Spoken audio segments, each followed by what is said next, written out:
that I'm Camille Hart, and I am the Events Director at the Claire Booth Luce Policy Institute, and I've had the pleasure of planning this event, our first ever Midwest Women's Summit, and it's great to be here in Minnesota. So thank you all so much for coming, and I hope you enjoy hearing from our great lineup of speakers today.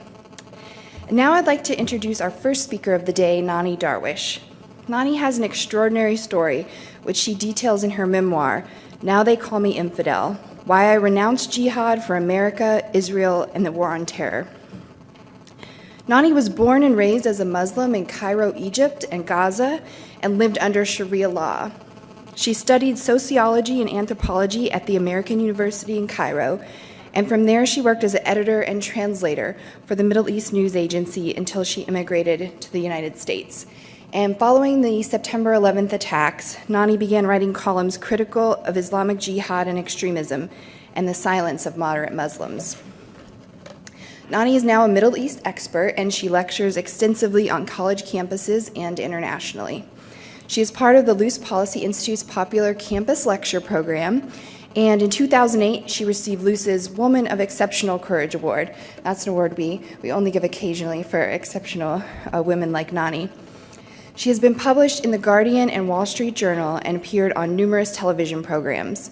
She's also the author of Cruel and Unusual Punishment and The Devil We Don't Know, and both of those books will be available for purchase, and she's going to be signing them after the program today.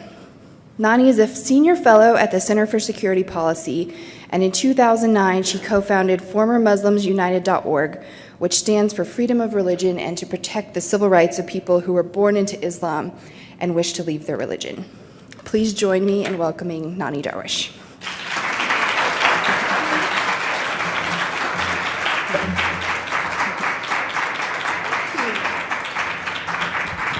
Good morning, ladies. It's a pleasure to be here always with Claire Booth Luce Policy Institute. I'm just honored to be one of their speakers.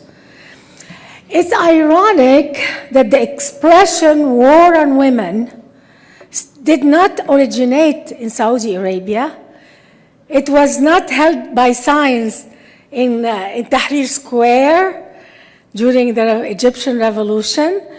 We didn't see this claim that there's a war on women in the parts of the world that women were really in a war to even survive, let alone have equal rights. But unfortunately, the expression war on women started right here in America. The only place on earth where women are safe and have equality. This is the place where I had to flee, and many other women, to have equality and respect. So it originated here in America, and it's a shame. So this war on women, let's examine and see if there is really a war on women in America, in the West. I find that there is no war on women, no bullets. Nobody was even during the suffrage movement. There was no war on women. I never saw strong opposition for women's equality. During the suffrage movement, there wasn't. In the 60s, actually, the women who started this movement, sexual revolution in the 60s, hardly had any opposition. And at that time, I was a teenager in Egypt. And I saw the feminist movement in America, and it was really amazing for us women in the Middle East to see it. And I thought, if we do the same thing, we'll have bloodshed on the street. And I was looking, and everybody adored these women. Gloria Steinem became a heroic figure, a legend, practically. She was honored by the media. Rarely any opposition. So what war on women are we talking about? None. There is no war on women in the West. This is a fictitious war that is designed by the far-left liberal feminist movement for votes, to scare women from voting conservative.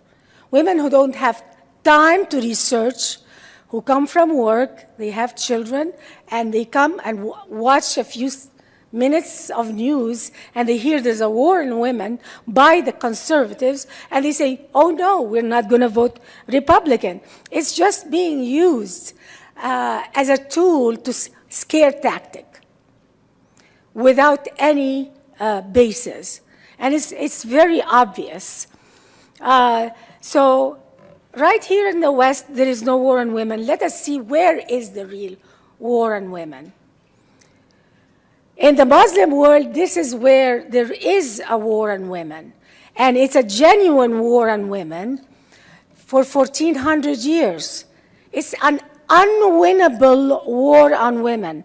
As long as Islamic Sharia law is active, which is still active, they can never defy and stand like Western women and say, we want our freedom. Because if you rebel against Sharia, you are considered an apostate, and actually you get killed. Apostasy is considered, from Islam, is considered an attack on the state. To leave Islam is not just a choice of leaving a religion.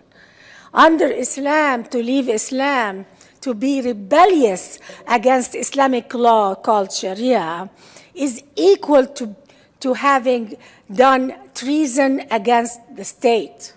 And that's why they kill people who live Islam. So being a Muslim is not really a personal relationship with God, like being a Christian.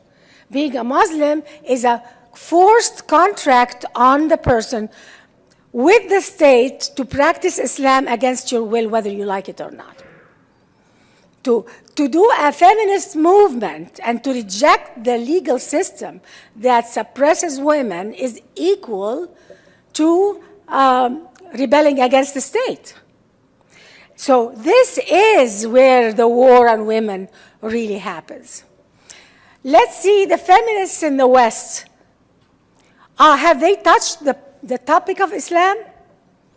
I can excuse them if they don't want to touch the Middle East, if they don't want to touch the state of affairs, oppression of women in the Middle East. I can understand that. It's far away. But what about Western women in Europe who are being raped by Islamic jihadists? This has become an epidemic in Europe. There are whole towns in the United Kingdom, in Northern Europe, in many areas of Europe where Western women are actually called infidels. They are okay to rape. And there are gangs, Islamic gangs, that are raping these young Western girls. And it's been going on for several years. And there was a cover-up, actually, in the United Kingdom for an Islamic gang group that was raping little girls, underage girls. For the city council covered it up. Where are the feminists? Where are Western feminists? Fine, don't defend women in the Middle East, but how come Western women who are being raped, underage Western girls being raped in Europe and in America? There's honor killing right here in America. Where are the feminists? No, they are busy. They are busy calling, like Michelle said, Republican women, they are not females. They are, they are not even women. So this is the tragedy that's in the West, that feminism has become discredited. They are no longer defending women. They have abdicated their role. their true role to defend women. They have sacrificed their own girls, girls who are being honor killed right here in America. There's honor killing right here in America. Whole villages in Europe where the British city council is ignoring Islamic rape of women. And where are the feminists? They are nowhere to be found. So this is the role of the Western women. It has been abdicated. And trust me, whatever happens in the West, in the Middle East, they pay very good attention to it. The suffrage movement of the late 19th century, early 20th century, did not only influence America and Europe, it influenced the whole world. At that time in Egypt, before Islamism became very strong, there was a woman, her name was Huda Sha'rawi. She attended a feminism suffrage conference in Europe. She came back to Cairo railroad station and took off her hijab, her head cover. 1919, she took it off, threw it away, and said, the Muslim women, we are going to have a movement like Europe and America. So this inspiration of the suffrage movement inspired a lot more than what the West believes it did. It liberated many people, but luckily, at that time, the British ruled Egypt. France and Great Britain were in the West, and they actually protected the women's movement at that time. And that's why my grandmother, my mother, and myself, we never wore a head cover. 70 years later, starting 1970, the end of 1970, that's when the Islamic movement started getting radical Islam control the Middle East. Why? Why did radical Islam control the Middle East? It did because petrodollars at that time empowered Islam. Islam was dying in the early 20th century. The Ottoman Empire collapsed. Islam became very weak. And suddenly there was petrodollars, and the West started buying oil. And who did it enrich? It didn't enrich countries like Egypt and more liberal Islamic countries. It enriched Saudi Arabia and the Gulf states, which are the heart of radical Islam. And that's how we saw the reviving of radical Islam, not only in the Middle East, it's all over the world. At the same time, while we were giving them our petrodollars, we were telling ourselves, oh no, we don't want to drill for oil in the West, because if we drill for oil, our environment. Well, what about the environment in the Middle East? They're fine. The camels are happy. The Red Sea is full of happy fish. They're drilling everywhere. They're drilling everywhere, and their environment is fine. As a matter of fact, the lifespan of the average Saudi person doubled since the discovery of oil. So where is it hurting, really? Why don't we tell them that? You're saying it's going to hurt us here, drilling. How come it's not hurting the area of the world where there's drilling? I mean, the area of Arabia and the Red Sea and the Arabian Sea is full of drilling. It's the most active area for drilling of oil in the whole world. And they're fine. So we did it to ourselves. We empowered them. Radical Islam was empowered. And now women are having even a harder time. Instead of improving and following the example of the feminist movement that happened in 1919, that movement ended 70 years later after Huda Sha'rawi had her movement. Radical Islam came back with vengeance.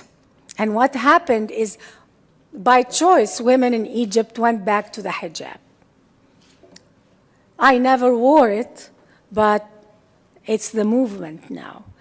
And why is that? Why did women in the Middle East go back to that movement? By choice. They went by choice because they were convinced by their Islamic leaders that don't look at Western women. Western women are, feminism is bad for you. Islam actually honored women. That's what they tell them, which is a big lie because Islam oppresses women. Not only oppresses women, but there are many verses in the Quran that say that women are deficient in intellect, deficient in religion. They are harmful to men, that men should not be loyal to women. Women are not credible according to Islam. Even their testimony in court, according to Islam, is half the value of men. So if you go to court, a woman against a man in an Islamic court, she always loses because her testimony is half the value of the man because she's deficient in intellect. And lo and behold, after the feminist movement in the West came about, Muslim leaders quickly went and had like a campaign, a media campaign, telling Muslim women and the whole, that Islam honors women, and that really Western women are actually oversexed, promiscuous, and that so they portrayed Western women as reckless and they are not pro-family. And that's how they convinced Muslim women, you are holier than thou. You wear your hijab with pride because Western women are loose women, bad women. And this is, they really believed it. That was the only way for Islam to convince Muslim women that they have it better than Western women, which is, of course, a lie. It's really a tragic, it's comic, the way they portray Western women. It's a joke. So here is, this is the situation now. Egypt, in Sharia, Islamic law, actually has laws to cripple women. Cripple them in every way. And I have a list of these laws that you can read. It's in my, if you check Sharia, my Sharia law articles. So why does Islam want to oppress women? Why? Here's a religion, an ideology that wants to oppress women. It's very easy to tell you why. There is a reason. There's a very good reason. Western culture is puzzled by Islam and how far Islamic culture have gone to develop societal and legal institutions based on the sadistic oppression of women. So there is a war on women, but it's not in America. It's in the Middle East.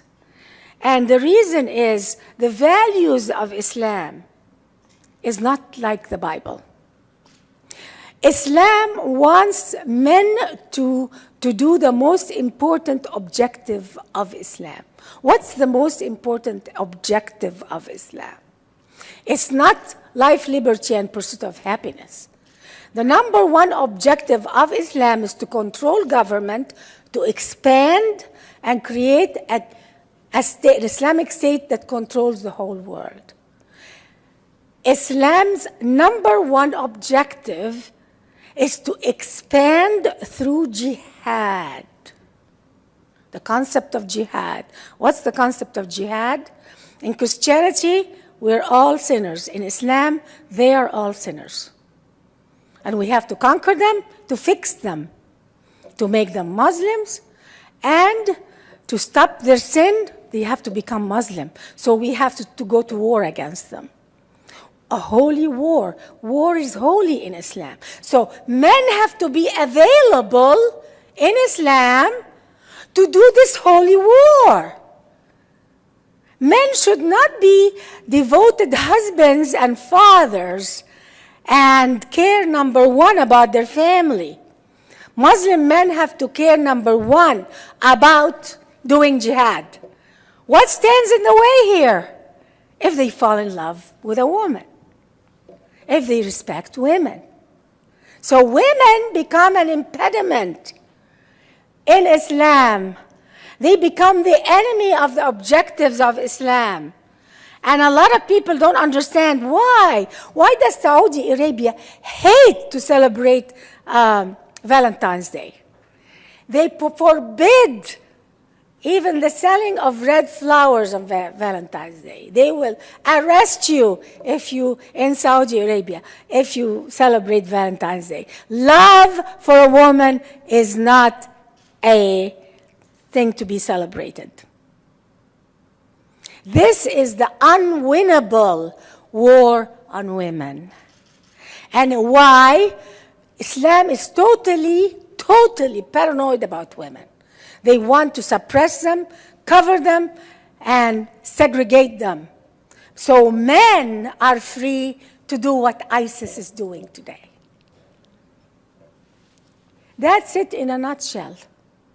And they are not limiting their movement only in the Middle East. It's now all over the world. It's in Europe. It's in America. It's coming to a neighborhood near you. And so Sharia, Islamic law, has very harsh treatment of women and telling the men that the role of women in their life is just to have babies, and you are not supposed to give them any loyalty. Why? Because loyalty of a man to a woman is going to distract him from doing jihad. So what does Islam give him power to do? You can have up to 4 wives. And not only that, sexual slaves. And not only that, if you go to war and you die, you go to heaven and you get 72 virgins. You start all over again. So women are restricted in Islam for a function of sex and babies in order for the man to go to do jihad and war so he can get his 72 virgins in heaven. Can you imagine this kind of legal system, this kind of culture, how it will treat men? The relationship between men and women is totally dysfunctional. In the West, the relationship between men and women, especially for somebody who moved from another culture to the West, I can see it. Biblical values have in the center family happiness. In its center is family happiness. It's not to conquer other countries. It's not to oppress women. As a matter of fact, when the normal evolution of the role of women happened, there was no war whatsoever on women. Never. No bullets, no stoning, nothing. They were elevated to celebrity. They became celebrities, all of the feminists in America. So this is the dirty little secret. Why does feminism in the West don't want to touch Islam? They don't want to touch Islam. I'll tell you why, the dirty little secret. If they fight Islam and its Sharia and its real oppression of women, they will expose to the West that the reason they succeeded, feminism in the West succeeded, was because of the Bible, was because of our Constitution, was because of Western values, which was there anyway. And that's why they never had any trouble. They don't want that. They want to continue convincing the West They want to continue convincing the West that their problem is the Bible. Their problem is the Constitution. Their problem is Western men, which is not true. Western men are not doing jihadist rapes on whole villages of little babies, and people are scared to call it as it is. I mean, go on the internet and check underage rape all over Europe, because the number of Muslims in Europe is a lot larger than in the West. But wait until they become larger in numbers, and President Obama is doing a very good job in bringing in a lot of Muslims inside America. Wait for another 10, 15 years, and you will find our feminists, they will not speak. They're not speaking in Europe. Why? Because Islam punishes harsh women who speak against Sharia. And Western women, they are not as brave as they are telling you. Oh, thank us, because we've given you liberty. No, I don't thank you, Gloria Steinem, or I thank American Constitution. I thank American value system. I thank the Bible, which told men to respect women, and that's why. You remember the Christian movement that was called Promise Keepers? Do you remember the feminists here, how much they were so angry at them? They fought them so bad. These were Christian men who were vowing to be good to their wives. Who wouldn't want that? But they were threatened by it. They did not want to show women that Christianity promotes loyalty and devotion from a man. They were against it. They wanted the enemy to be men and the Bible. And that is their objective, is not women.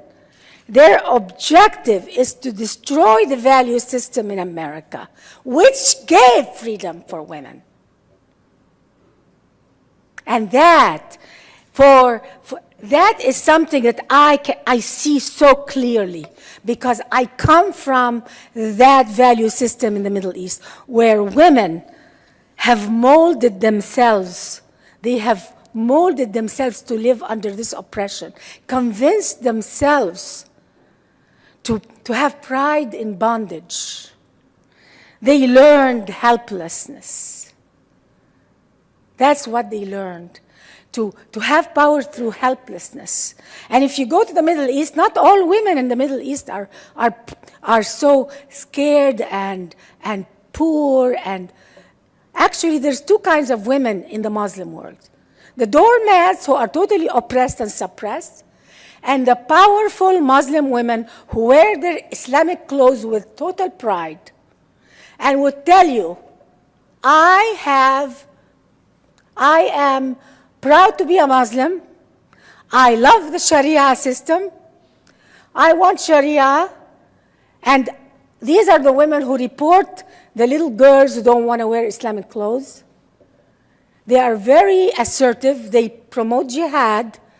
Some of these women even go as far as telling their husbands, you have to go do jihad and follow Sharia.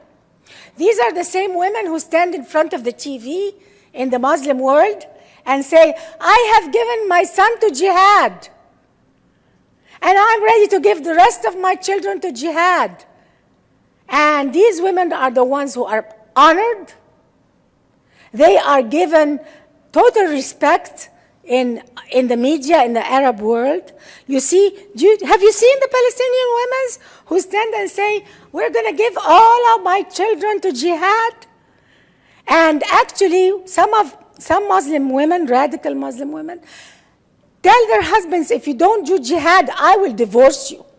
I want a divorce. And these are the women who end up being respected in the Muslim world.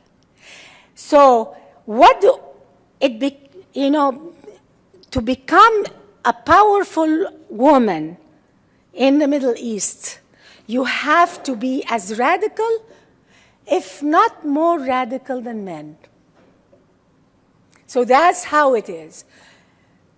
If you can't beat them, join them.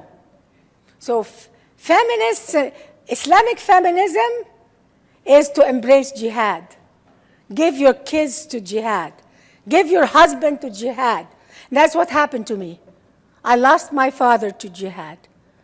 And the day I lost my father to jihad, the president of Egypt came and congratulated us because my father now is in heaven. Forget that he left 5 kids and a widow who couldn't do anything without a man. She was home all the time, my mother.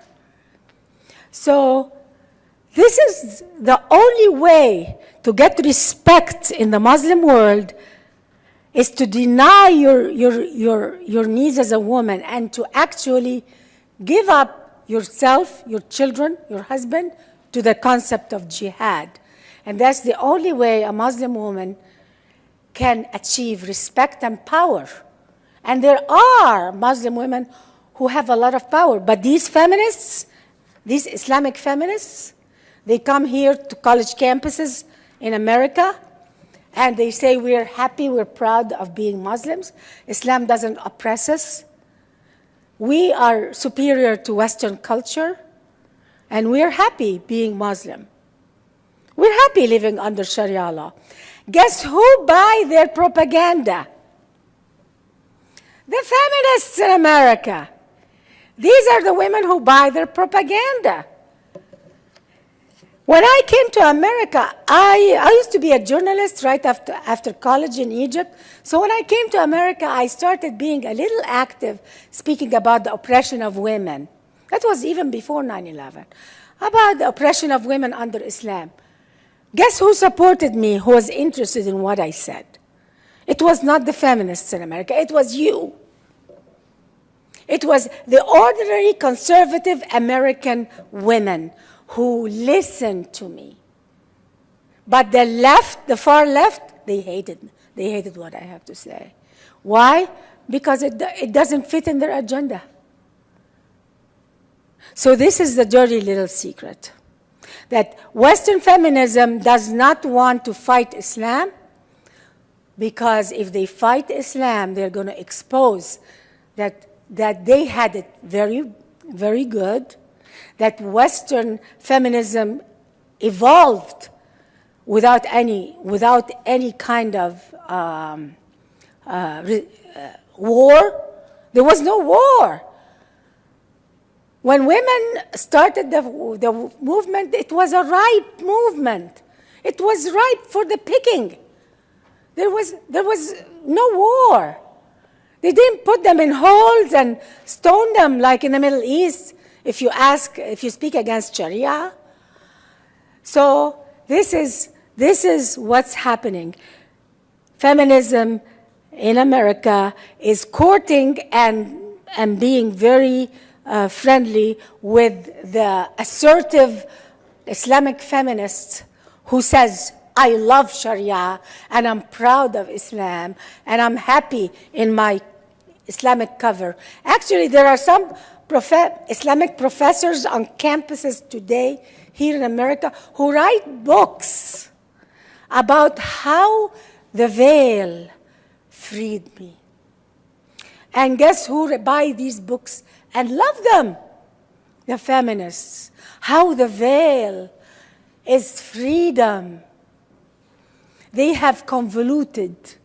They have convoluted what freedom is all about. And I call that pride in bondage.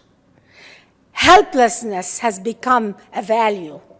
And that's what Western feminism is doing right now. What is Western feminism? It started with equal rights, right? Equal voting, which was all good. It was ripe, and it happened. And then in the 60s, we want sexual equality. There is no difference whatsoever in the 60s between men and women. And they burned their bras on college campuses and started a sexual equality movement, okay? But after a while, they didn't like it. They discovered that babies come out of wedlock and it's going to be a burden. So what do? In the 90s, they started a new movement, the feminists. Sexual harassment, we are helpless. We are helpless little women. We need to be protected from men in the workplace. These are the awful, bad American men who are chasing us around the desks, and we can't do anything about it. We are helpless.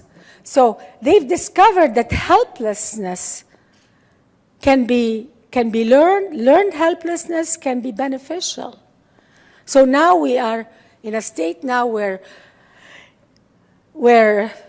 protect us from sexual harassment. And then in the 21st century, it moved even a little further. We women are so helpless, we can't even afford buying our own contraceptives. If you don't give us government contraceptives, you are having a war on women. So this is the state of affairs in the feminist movement. It has become a joke. It has become not even credible anymore. Even among liberals, the feminist movement is no longer credible. But they are still using it as a political tool for voting and scaring women. And that's what we should stop and tell them, and speak out, and be as aggressive and bombastic as they are. And tell them enough is enough. If you want to fight for women, then fight for the Western girls who are being raped, for the girls who are honored, killed, right here in America by Muslim groups. Thank you very much.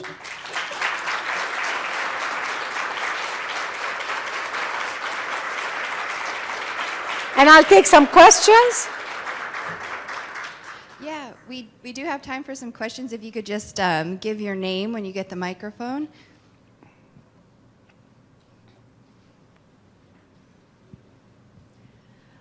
My name is Joanne. And now all of these young Muslims here in America have to learn all of this stuff. Some of them come here, they live here. Okay, so are the women still teaching everything in the homes? I mean, like there can be young Somalis here. I'm talking, I shouldn't say Somalis, but just Muslims. Yeah. And yet here they are 20, 25, and it's like they grew up in the Middle East. Yes. Well, the thing is, mosques here encourage Muslims, and I was a Muslim. When I first went to a mosque in America, that was very early because I considered myself still a Muslim.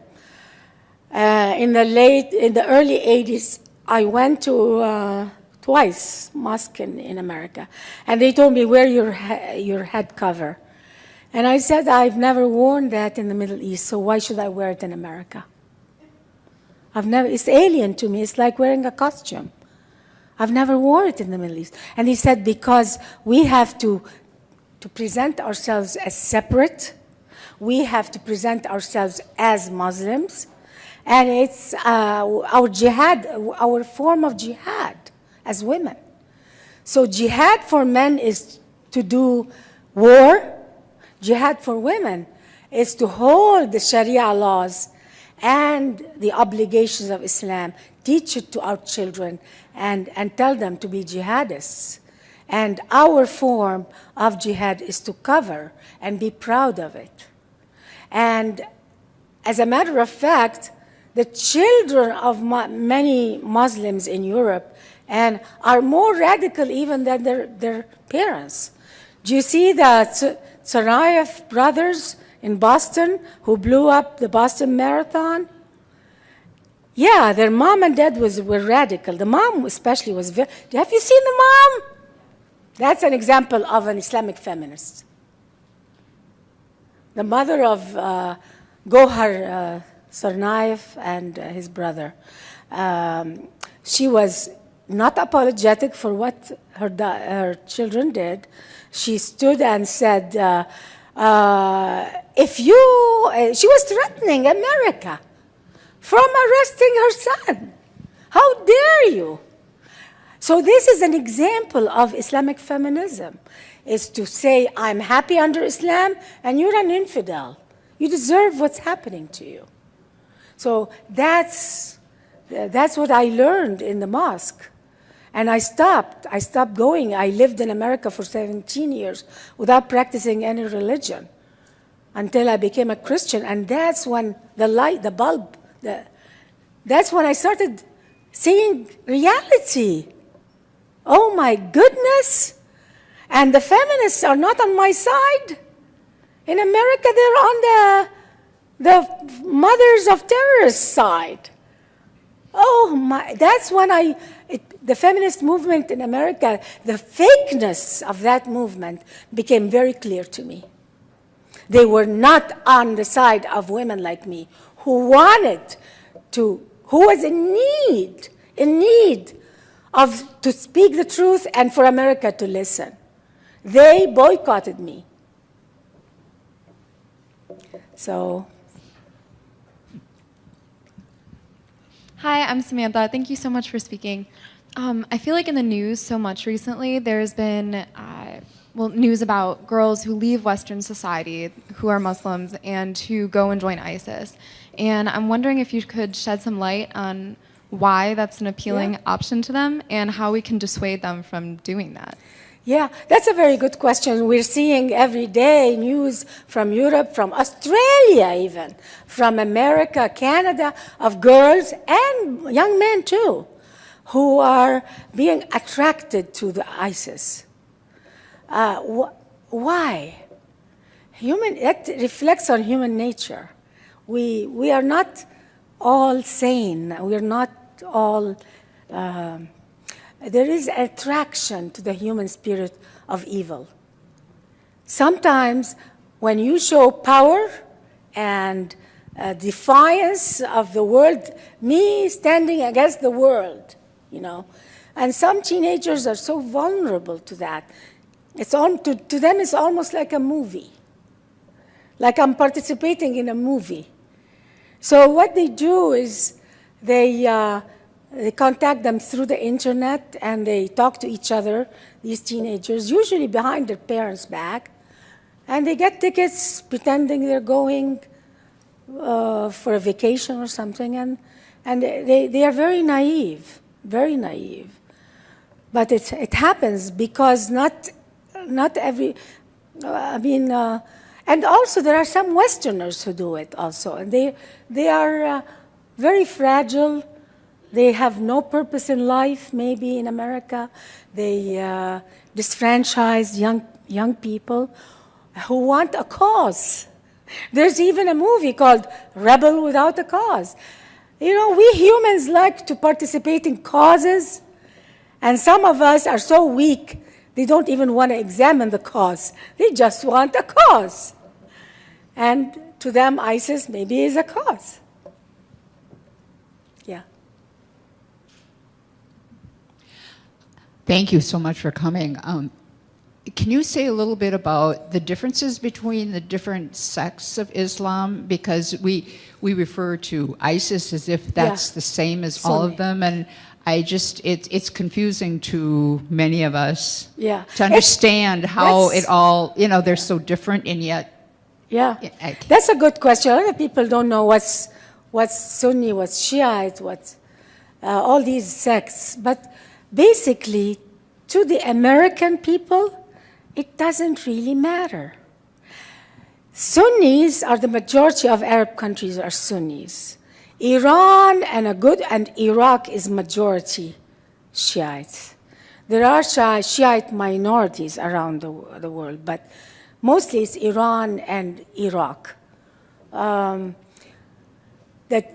for the West, really it doesn't matter because both are dangerous. Both want jihad, both hate the West, both follow Sharia law, and both are oppressive of women. So I really don't see the distraction of trying to know which is better or which is worse because they're both very radical. However, Sunnis are the ones who were behind 9/11. 9/11 was done by Sunnis, not by Shiites. Iran had nothing to do with 9/11. These were Sunnis, and Osama bin Laden is Sunni. Al-Qaeda is Sunni. So just so you know, Saudi Arabia says it's our friend, but Saudi Arabia is financing a lot of these radical groups. As a matter of fact, when the war in Syria started, Saudi Arabia was sending support to all the rebels against Assad, and all these rebels are now called ISIS. So the West, it's very hard for the West to take one side or another. And please, I don't want the West to take one side or another, because they're all really a problem anyway. And that's why the West, at the end, they get disappointed. They support one side thinking they're going to be our friends.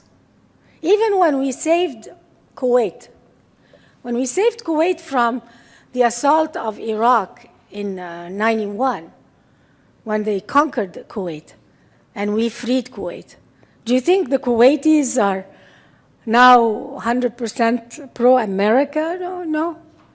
So let us not take many sides.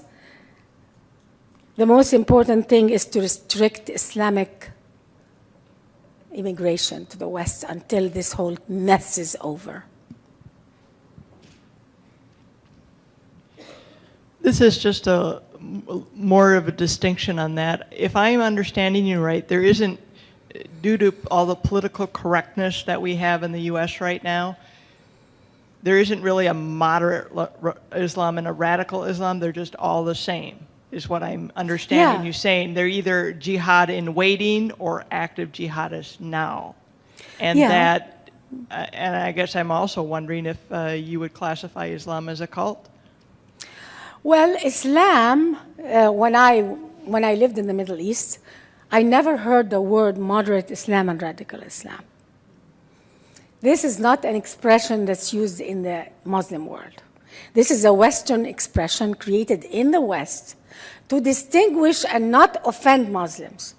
So they can distinguish between the people who actually do the jihad and the people who are not doing the jihad. But they don't know that the people who are not doing the jihad are supporting the people who are doing the jihad. So this idea of moderate Islam and radical Islam is totally a creation of the West, so they don't offend Muslims. Islam is Islam, and that's why I never like to refer to Islam about people, because people change. I like to discuss Islam in the form of their books. Let us judge Islam by what's written in their books. And what's written in their books is very clear. They consider anybody who's not a Muslim an enemy of Allah. Any group that is not a Muslim is an enemy of the God of Islam. And the concept of jihad was created by Allah to demand from Muslims to do jihad, to do violence, to do war against the enemies of Allah, to convert them and make them Muslims, and to create a whole world that's totally ruled by Islam. That's the ultimate goal of Islam. And that's why we have all this trouble. So moderate Muslims, I don't know who they are. I really don't know. There are some people who are not actually active in jihad. And if that's what you want to call moderate Muslim, then the West is happy to use that word, fine. But Muslim leaders themselves, they tell you, it's on the internet. All the Muslim leaders say there's nothing called moderate Islam. It's a creation of the West.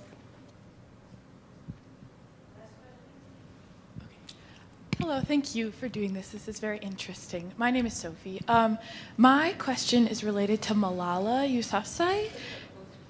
Malala, I'm referencing Malala. The Afghani girl or the Pakistani girl. She's from Pakistan, and she crusades for girls' education. And it might be that she's a kind of notable exception to your concept that as Muslim women become more empowered, they become more radical. I know that she criticizes more radical Islam, but she is still like a Muslim girl and still wears Head cover. a head covering. Yeah. There are many people like her. Yeah. There are many activists. There is Dr. Zohdi Jasser, who calls himself Muslim, and he's against radical Islam. But guess what? Whether it's Malala or Zohdi Jasser or whoever is trying to change Islam, they are accused by Muslims, by real Muslims, as apostates. I was in an Egyptian or in a Middle Eastern newspaper with my picture. Next to me was Zohdi Jasser, and we're both called enemies of Islam and apostates. So these are the people who are standing up to Sharia and to radical Islam and to jihad. They are not considered by Islam as good Muslims. Last question here. I'm so sorry. I just wanted to make sure if this was a fair assessment. What I'm concluding is that the reason liberal feminists support women upholding Islam is ultimately because it fights against Christianity. Would you agree or disagree with that? I'm sorry, what's the question again? Would this be a fair assessment that the reason liberal feminists support Muslims upholding Islam is because it ultimately fights against Christianity? Yes, absolutely. That is a very good... The feminists of the West, they are focused on one thing, discrediting Christianity, discrediting Western male, not Muslim, not Muslim male, Western male, and accusing them of being the cause of the oppression of women in the West, which is all false. But if they fight Islam, like I said, then they'll expose that Western male and Christianity are in tune with feminism, in tune for equal rights for women. Actually, the church, the Bible says, treat your wife as the church. The Bible said one man, one woman. 2,000 years ago was the first feminist movement. And it didn't happen by women. It happened by Jesus Christ, who said that a man, he restricted this barbaric way of life at that time of one man, 100 women if he wants to marry. He restricted men to one woman. That was honoring women. That was truth of freedom of women and liberating women and giving equal rights to women. It was given by the Bible, and the Western feminism does not want to expose that. So they put up with the abuse of Islamic Sharia. They ignore it. They look the other way in order to concentrate on their real objective, which is to actually fight Western Judeo-Christian culture. Thank you.